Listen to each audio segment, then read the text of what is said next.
अखिल विश्व गायत्री परिवाराकडून वारकऱ्यांना 11,111 तुळशी रोपांचे वाटप करण्यात आले।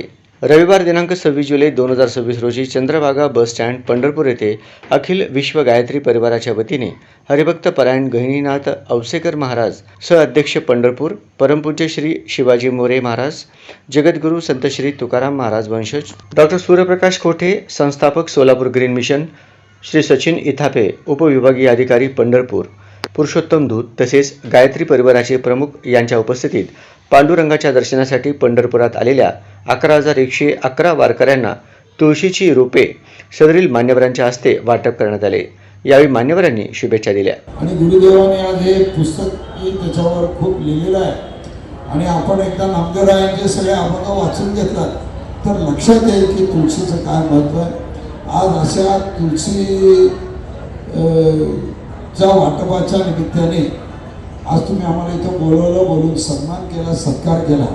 इथापे साहेब आले म्हणजे सगळा अधिकारी वर्गाला असं म्हटलं तर हरकत, कारण सगळा पंढरपूरचे ते प्रांत आहे आणि आमचे शिवाजीराव मोरे आले म्हणले की सगळी मंदिर समिती वृक्षाच्या रूपाने तुमच्याकडे आले, ते संपूर्ण द्यायचं आहे। बोलून सन्मान केला, सत्कार केला, त्याबद्दल मी मनापासून आभार मानतो।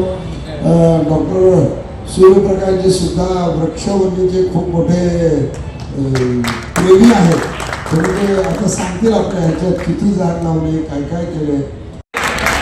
आणि गेल्या 30 ते 35 वर्षापासून इथं प्रत्येक वर्षी गायत्री जयंती होते, तिथे गायत्री यज्ञ होतं आणि त्यांच्या राजकीय जीवनात, सामाजिक जीवनात असं एकही दिवस गेला नाही की त्यांनी गायत्री मंत्र किंवा गायत्री हवन न करता ते कधीही बाहेर पडले।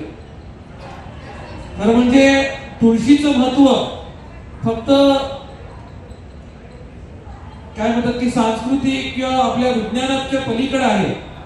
आपल्याला आध्यात्मिक तर ते आहेच, पण वैद्यकीय डॉक्टर म्हणून तुळशीचं महत्व खूप आहे। आयुर्वेदामध्ये त्याचं वेगळं स्थान आहे। आपली शुगर जी असते ती कंट्रोल करण्याचे कामामध्ये पण तुळस खूप चांगलं काम करते, अँटीऑक्सिडंट म्हणून करते, अँटी इन्फ्लेमेटरी म्हणून काम करते, असं बरंच ऑक्सिजन देते, जसं आता सरांनी सांगितलं ओझोन देतं, असं वेगवेगळं काम तुळस करतं। म्हणून आपल्या पिढ्यानपिढी घराच्या समोर तुळस हे रोप लावलं जातं आणि घरातली जी आई असेल किंवा भगिनी असेल रोज त्याला पाणी देतं, ते वाढवतं। आपणही लहान असताना कधी परीक्षेला जात असेल त्यावेळेला घरातले मोठे म्हणायचे की तुळशीचं पान जिभेवरती ठेवत जावं।